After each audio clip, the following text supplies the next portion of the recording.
ایک خبر گزری میری نظروں کے سامنے، اور وہ خبر بھی اتھینٹک ہے، وائس آف امریکہ کی خبر ہے، اور BBC نے بھی اس کو لکھی۔ عام سی خبر ہے، اس کو یعنی یہ سمجھنا ضروری بھی نہیں ہے کہ ضرور ہی انہوں نے کوئی غلط خبر ہی ہوگی۔ وہ خبر یہ ہے کہ دریائے دجلہ میں یہ جو کہ آج کل بہت زیادہ گلوبل وارمنگ جو ایک پرابلم ہوئی ہے پوری دنیا میں، اس کی وجہ سے ایک خبر یہ آئی کہ دریائے دجلہ میں، عراق میں ہے دریائے دجلہ، اس میں یعنی حیران کن طور پر وہ پانی خشک ہوا ہے اور اس کے نیچے سے ایک پوری تہذیب نکلی ہے، ایک بہت بڑا ایک علاقہ نکلا ہے۔ وہ علاقہ بھی کوئی 3400-3500 سال پرانا، یعنی 1400 قبل مسیح کی بات ہے۔ وہ ایک متانی ایک سویلائزیشن تھی جو کہ بہت امیر سویلائزیشن تھی، اور وہ پورے کا پورا علاقہ ہی سمجھ لے کہ وہ پانی نیچے اترا ہے اور اوپر وہ نکل آئی، سویلائزیشن نکل آئی۔ اب اس کے اوپر وہ ان کی خبر بس یہیں تک تھی کہ وہ سویلائزیشن کیسی تھی، اس کے اندر وہ مٹی کی دیواریں اور وہ بڑا اچھا نظام تھا، اور بڑا ان کے اندر وہ تجارت کے اس جگہ پر تھی جہاں پر یہ بہت امیر ریاست تھی یہ سمجھی جاتی تھی۔ انہوں نے سارا وہ نکالنا شروع کر دیا، اور وہ اس میں 2-3 چیزیں بہت اہم تھیں۔ ایک تو یہ تھا کہ حیران کن طور پر پانی وہاں پر خشک ہوا، وہاں پہ بہت بڑا ڈیم تھا، اور وہ ڈیم کا پانی وہاں پہ خشک ہوا حیران کن طور پر انپریڈکٹیبل تھا۔ یعنی یہ نہیں کہ وہاں پہ انہوں نے کہا کہ بستیوں کو نکل جائیں یہاں سے، پانی خشک ہو رہا ہے، کیونکہ پانی خشک ہونا بہت ایک سلو پروسیس، ایک عمل ہوتا ہے، آہستہ آہستہ جاتا ہے، پانی خشک ہوتا ہے، اور یہاں پہ اچانک ایک دم سے ہونا شروع ہو گیا، انپریڈکٹیبل تھا یہ۔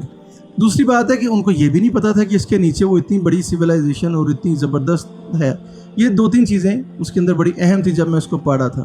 تیسری چیز انہوں نے ایک اور جو سب سے اہم تھی وہ یہ تھی کہ اس علاقے کا جو عراق کا جو جنوب کا علاقہ ہے وہ سب سے زیادہ متاثر ہونے کا خدشہ ہے، جو اس میں پانی جو سا ہے وہ خشک ہونے کا بہت زیادہ، سب سے زیادہ خطرہ وہاں پہ ہے جنوب میں۔ وہ پہلے سے کہہ رہے تھے کہ عراق، اب ایک اور بات اس میں بڑی اہم تھی، گلوبل وارمنگ سے سب سے زیادہ متاثر ہونے والا پوری دنیا میں اگر کوئی ملک ہے تو وہ عراق ہے، جو سب سے زیادہ متاثر ہونے کا وہاں پہ خدشہ ہے۔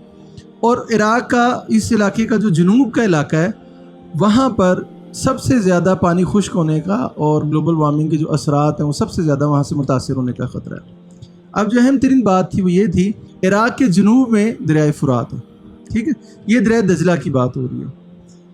تو فوراً میرے ذہن میں جو ساری بات میں نے آپ کو بتائی ہے، تو میں نے وہ پھر احادیث وہ نکالی کہ حضور صلی اللہ علیہ وسلم کا فرمان ہے، اور یہ جب میں احادیث دوبارہ جب نوٹ کی تو میں حیران رہ گیا۔ بخاری، مسلم اور تمام جو صحاح ستہ ہیں ان میں تقریباً ساری روایتوں میں یہ حضور صلی اللہ علیہ وسلم کی حدیث آئی ہے۔ اس میں یہ ہے کہ قیامت کے نزدیک نشانیوں میں سے ایک نشانی ہے کہ دریائے فرات میں سے سونے کا پہاڑ نکلے گا۔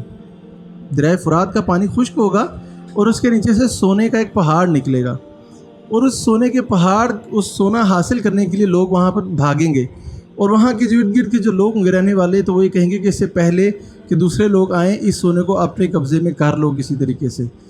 اور پھر وہاں پہ جو لوگ آئیں گے، مختلف ساری روایتوں کو مکس کر کے میں آپ کو بتا رہا ہوں کہ وہاں پہ اس سونے کو حاصل کرنے کے لیے اس قدر لڑائی ہوگی۔ کچھ روایتوں میں یہ ہے کہ 100 میں سے 99 بندے قتل ہو جائیں گے، ایک بچے گا صرف، اور کچھ روایتوں میں ہے 10 میں سے ایک شخص جو سا ہے وہ بچے گا، باقی 9 کے 9 قتل ہو جائیں گے۔ حضرت نے فرمایا کہ جس شخص کو پتہ ہوگا نا کہ یہاں پہ خون ریزی ہوگی، وہ شخص بھی یہ سوچ کر وہاں جائے گا اور اس سونے کو حاصل کرنے کی کوشش کرے گا کہ وہ ایک بچنے والا میں ہی ہوں گا شاید۔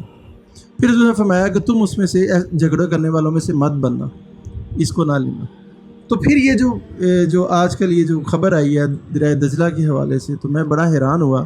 یہ ان بہت ساری پیشن گوئیوں اور بہت سارے علامات میں سے ایک بڑی علامت جو سی مجھے نظر آئی وہ یہی تھی کہ دریائے فرات یہ بہت بڑی نشانی ہے، علامات قیامت میں سے بہت بڑی نشانیوں میں سے ایک ہے۔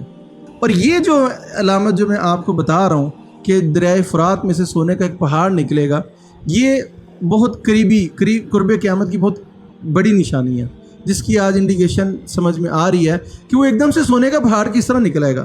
اور وہ دریائے فرات جس کا ذکر کیا حضور صلی اللہ علیہ وسلم نے، وہ سب سے زیادہ متاثر ہونے والی جگہ ہے۔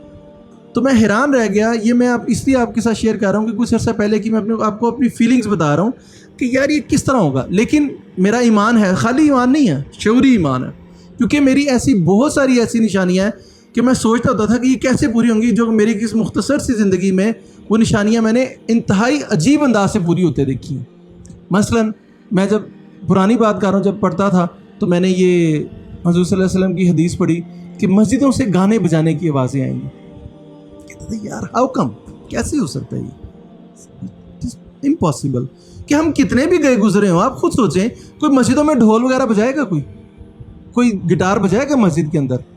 کتنا بھی برا معاشرہ کیوں نہ ہو، ایسا کام نہیں ہو سکتا۔ میں یہ کہتا تھا کہ کیسے ہو گئی ہے؟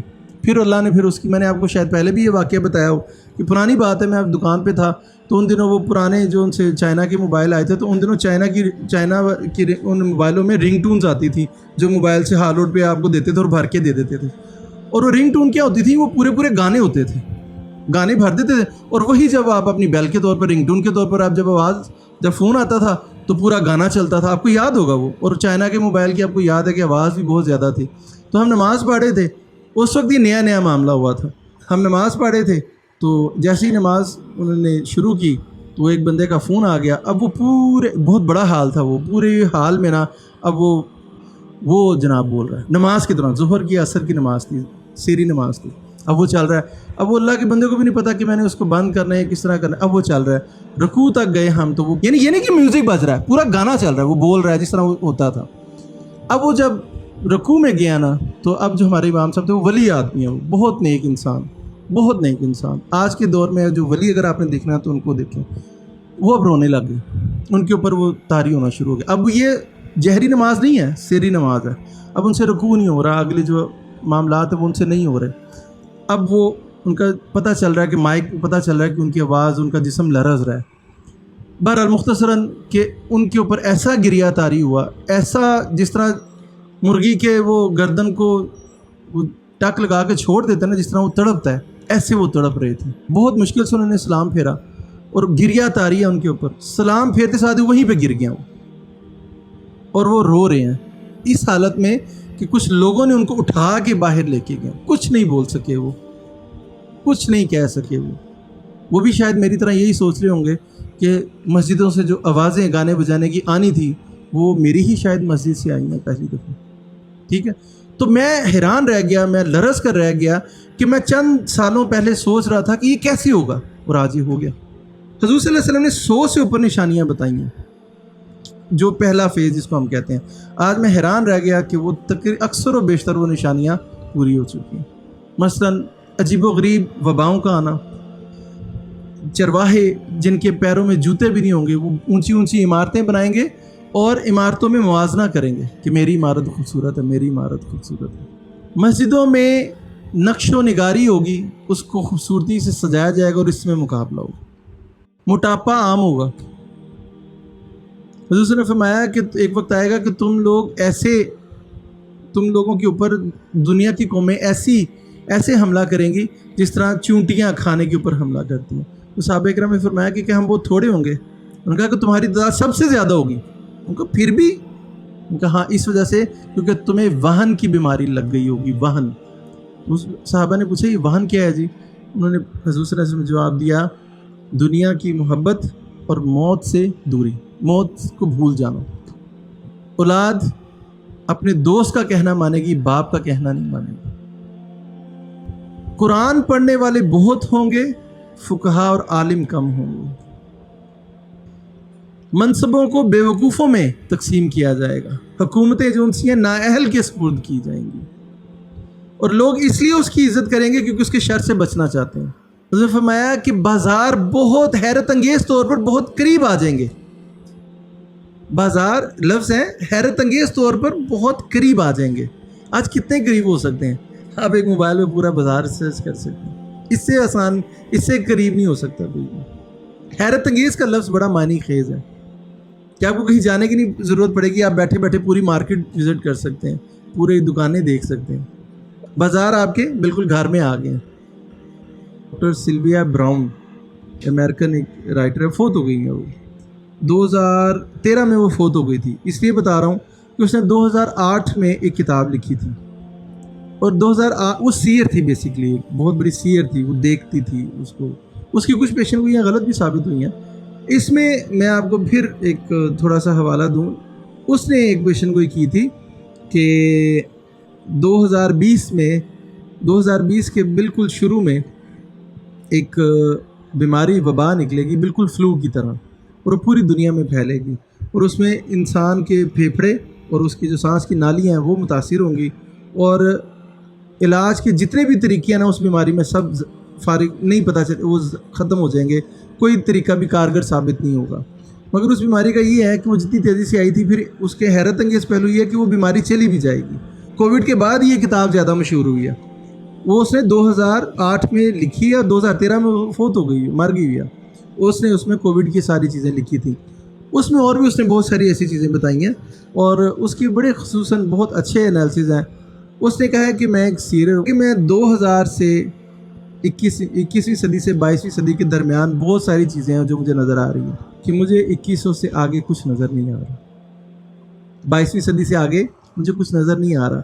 اس نے اس کے الفاظ میں آپ کو بتا رہا ہوں، اس نے کہا کہ یہ اب بھول جائیں کہ انسانیت ریڈ بٹن دبانے سے مرے گی. یہ اس کی کتاب کے ورڈز ہیں. ریڈ بٹن دبانا، ایٹم جو ایک کانسیپٹ ہے نا کہ تیسری جنگ عظیم ہوگی اور اس کے بعد انسانیت مر جائے گی، وہ سارا کچھ ہوگا. کہتا ہے یہ فاش غلطی ہے انسانوں کی کہ کوئی انسان ریڈ بٹن دبائے گا اور انسانیت مر جائے گی. انسان خود اپنے آپ کو ہلاک کر رہا ہے، اور اس نے اس کے بقول یہ گلوبل وارمنگ جو سی ہے یہ انسان کو خاتمہ کرے گی.